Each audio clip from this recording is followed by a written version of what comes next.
자, 요한복음 13장에서는 예수님께서 제자들에게 세족식을 베푸십니다. 1절부터 11절까지 유월절을 보내시기 위해서 제자들과 함께 마지막 만찬을 하시죠. 식사를 다 하신 후에 예수님께서 옷을 걷어 붙이시고 제자들의 발을 씻어 주십니다. 한 사람 한 사람 제자들의 발을 씻어 주시죠. 베드로는 주님, 발을 씻어 주실 거면 차라리 제 온몸을 씻어 주십시오. 그랬더니 예수님이 이미 깨끗하게 된 너희는 다 씻을 필요는 없고 발만 씻으면 된다. 그런 이야기를 하셨습니다. 그렇죠. 우리는 이미 예수 그리스도를 믿고 구원받았으니 우리가 주님의 뜻대로 살지 못한 그것만 회개하면 되죠. 우리 이미 다 회심은 한 사람들입니다. 목욕은 다 한 사람들이에요. 자, 그렇게 제자들의 발을 다 씻어주신 후 12절에 그들의 발을 씻으신 후에 예수님께서 다시 옷을 입으시고 앉아서 제자들에게 이렇게 말씀하십니다. 내가 너희에게 행한 것을 너희가 아느냐? 내가 지금 너희들에게 한 것이 무슨 의미인지 알겠느냐? 라고 예수님께서 물으십니다. 13절 너희가 나를 선생이라 또는 주라 하니 너희 말이 옳도다. 내가 그러하다. 내가 너희 선생이요 주다. 14절 내가 주와 또는 선생이 되어서 너희 발을 씻었으니 너희도 서로 발을 씻어주는 것이 옳으니라. 15절에 내가 너희에게 행한 것 같이 너희도 행하게 하려 본을 보였노라. 이렇게 예수님께서 말씀하십니다. 내가 너희들에게 왜 발을 씻겼는지 알겠느냐? 지금 물으신 거죠. 예. 너희들이 나를 주님이라고도 부르고 선생이라고도 부르는데 너희들이 내가 행한 것이 무슨 의미인지 알겠느냐? 내가 너희들에게 발을 씻긴 것은 14절에 있는 것처럼 너희도 서로 발을 씻어주도록 본을 보인 것이다. 라고 말씀을 하십니다. 너희들이 서로 발을 씻어주는 것이 옳도다. 너희들이 서로 발을 씻어주는 것이 옳도다. 너희들이 서로 발 씻어주는 그런 삶을 살아가도록 하기 위해서 내가 너희들에게 먼저 발을 씻어주는 본을 보인 것이다. 그렇게 예수님께서 말씀하십니다. 여러분, 이 말씀이 여러분에게 은혜로 쭉 다가오셨으면 좋겠습니다. 저에게는 요한복음 13장이 참 의미가 있지만 예수님이 이런 말씀들이 다 참 주옥과 같은 말씀입니다. 저희들이 주님의 자녀로 이 땅을 살아갈 때 저희들이 가져야 될 올바른 신앙의 마음가짐은 뭐냐? 섬긴다는 마음가짐이어야 합니다. 교회를 섬기는 것뿐만이 아니고 가족을 섬기고 이웃을 섬기고 친구를 섬기고 나 자신을 섬기고 나 자신을 섬긴다는 얘기는 나를 우상으로 한다는 뜻이 아니고 어찌됐든 우리가 가져야 될 기본적인 삶의 태도는 뭐냐? 섬기는 것입니다. 마가복음 10장 45절에는 예수님께서 내가 섬김을 받으려 온 것이 아니라 도리어 섬기려 하고 많은 사람들의 대속물로 되기 위하여 왔다라고 말씀하셨죠. 기본적으로 예수님이 이 땅에 온 것은 섬기려 하심이고 그리고 믿는 우리도 서로 섬기기를 섬김의 태도로 주님의 일을 하기를 원하십니다. 전도할 때도 섬기는 마음으로 교회에서 맡은 일을 할 때도 섬기는 마음으로 주님의 일을 내가 이렇게 봉사하면서 교회를 섬기고 하면서 나를 주장하고 나를 자랑하려는 마음으로 하지 말고 그건 누가 잘해요? 바리새인들이 잘하죠. 내가 봉사하고 하는 거를 티내고 알아주기를 바라는 사람들이 바리새인들이잖아요. 분칠하고 두 손 들고 기도하고. 근데 그렇게 하지 말고 섬기는 마음으로 해라. 그것이 옳으니라. 왜? 예수님께서 우리의 선생님이고 주님이신데 먼저 그렇게 하셔야 된다는 것을 본을 보여주셨기 때문에 그의 제자라면 그렇게 예수님을 주님이라고 모시는 종이 된 우리라면 당연히 섬기는 마음가짐으로 해야 할 것입니다. 여러분 기억하시기를 바랍니다. 오늘 하루를 한 주간을 살아갈 때 주님 제가 섬기는 마음가짐이 되게 해 주십시오. 물론 우리의 성정이 또 우리의 삶의 태도가 여전히 남아 있어서 우리가 때로는 섬기지 못하는 그런 모습을 보일 때가 있다면 회개하고 주님 제 발을 닦아 주십시오. 회개하고 깨끗함이 다시 받으면 되죠. 그러나 우리가 나아가야 될 항상 가져야 될 신앙의 기본적인 마음가짐 태도는 무엇이냐? 섬기는 것입니다.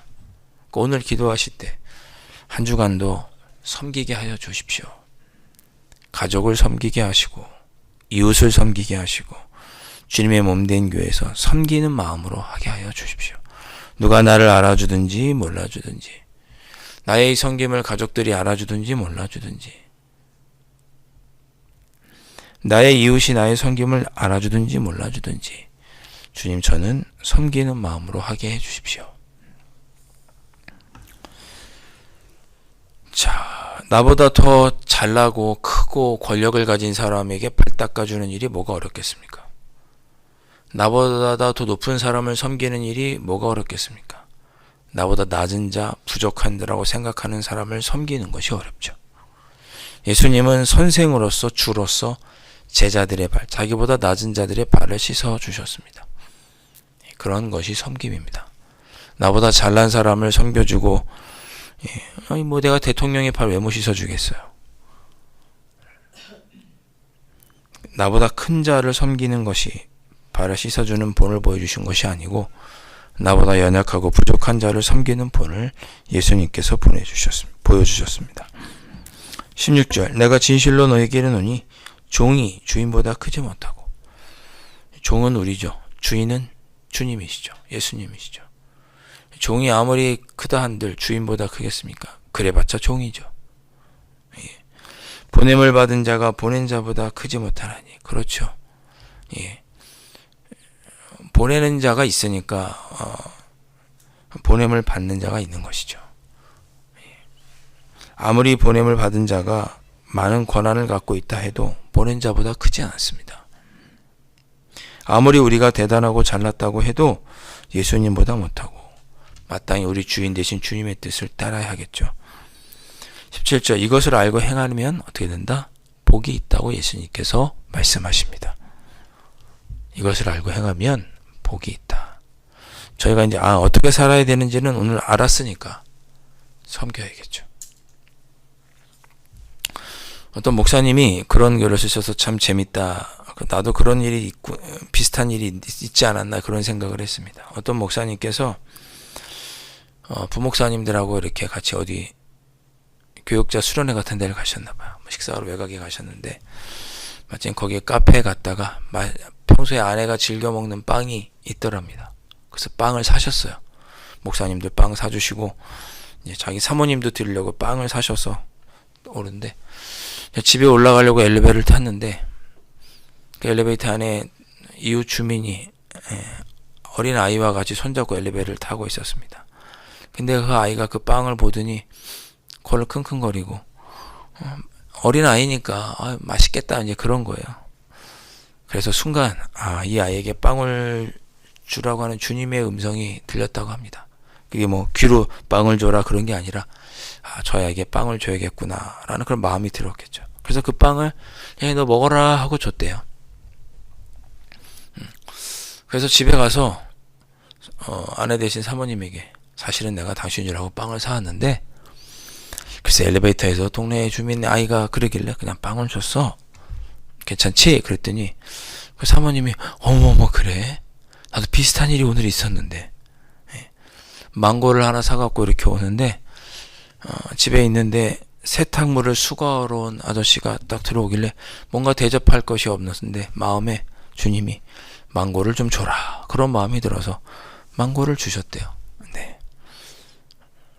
두 분이 그런 이야기를 하면서 누군가를 섬기는 것이 참 마음이 기쁘고 주님이 우리에게 이런 마음을 주신 것이 참 기쁘다라는 이야기를 서로 이렇게 하면서 웃으셨다는 이야기를 이렇게 수필처럼 쓰셨더라고요. 저도 참 공감이 됐습니다. 아무리 작은 일이지만 섬길 때 마음이 기쁩니다. 우리의 다음 세대 자녀들을 섬길 때 마음이 기쁘고 그 아이들이 뛰노는 모습 보면 기쁘고 별것도 아닌데 운전하다 보면 끼어들기 어려운 사람들 내가 양보해서 그 사람이 끼어들면 괜히 마음이 뿌듯하더라고요. 그 사람이 끼워주게 해줘서 고맙다고 또 이렇게 비상등을 한번 켜주면 그것도 기분이 좋고 지나가다 여러분 교회 가다가 쓰레기 떨어지는 거 한번 주워서 쓰레기통에 버려보세요. 그것도 참 마음이 기쁩니다. 섬기면 기뻐져요. 마음이 편해지고 행복합니다. 섬김을 받아야 기쁜 게 아니고 섬겨보세요. 마음이 기쁩니다.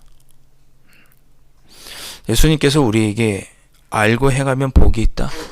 너희들이 나를 내가 했던 것처럼 너희도 섬기면 마음이 기쁠 것이다. 행복할 것이다. 라고 약속해 주신 것입니다.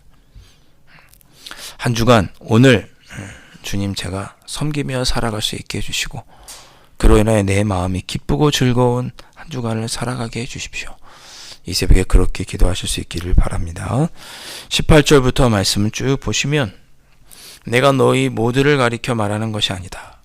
너희들에게 섬기라고 하는 이 말이 너희 모두를 가리켜 한 말이 아니다. 나는 내가 택한 자들이 누구인지 알미라 그랬습니다. 그러나 내 떡을 먹는 자가 내 발꿈치를 들었다 한 성경을 응하게 하려는 것이라. 가룟 유다를 보고 하신 말이죠. 지금 세족식 하기 전에 최후의 만찬 다 식사하셨잖아요. 다 떡을 나눠주셨죠. 그런데 떡을 먹었지만 그 중에 한 사람은 예수님을 배반하죠. 이게 시편 41편 9절의 말씀을 인용한 건데 다윗의 시입니다. 어제까지는 친구가 함께 떡을 나누던 친구가 오늘에는 나를 배반하는 원수가 된다고 하는 말을 인용하신 거예요. 그런 사람에게는 내 말이 들어가지 않을 것이다. 그런 표현을 하신 것입니다. 19절 지금부터 일이 일어나기 전에 미리 너희에게 일러두면 일이 일어날 때에 내가 그인 줄 너희가 믿게 하려 함이로다. 지금은 너희가 나를 선생 정도로 알고 있지만 일이 일어나면 내가 십자가에 죽고 부활하여 하늘에 올라가는 일을 보면 너희가 내가 진정한 하나님의 아들인 것을 깨닫게 될 것이고 내가 지금까지 했던 모든 말과 나를 온전한 구주로 영접하게 될 것이다.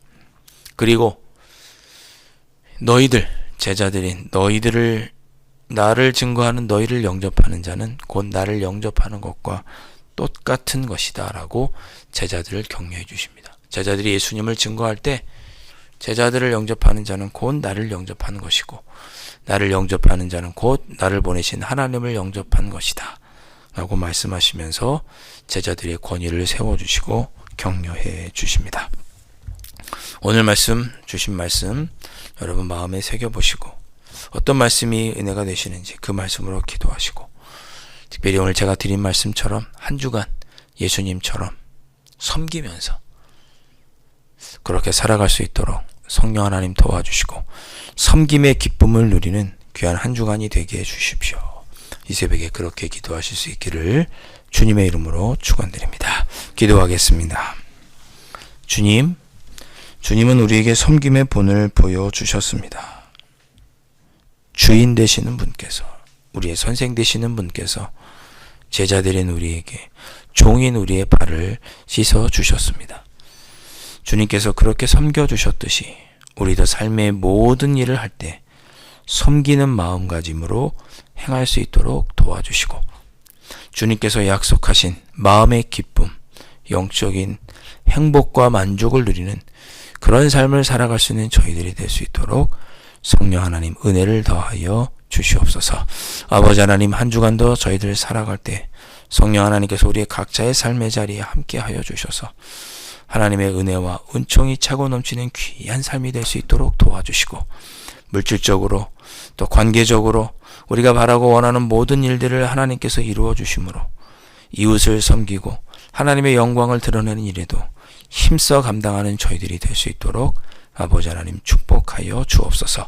한 주간도 우리 영화부에서부터 우리 장년부 당연히 이르기까지 하나님의 은혜와 사랑 속에 하나님의 평안 가운데 거할 수 있도록 축복하여 주시옵시고 기쁘고 복된 한 주를 보낼 수 있도록 우리 강남지교회 모든 권속들을 주님 지키시고 인도하여 주시옵소서.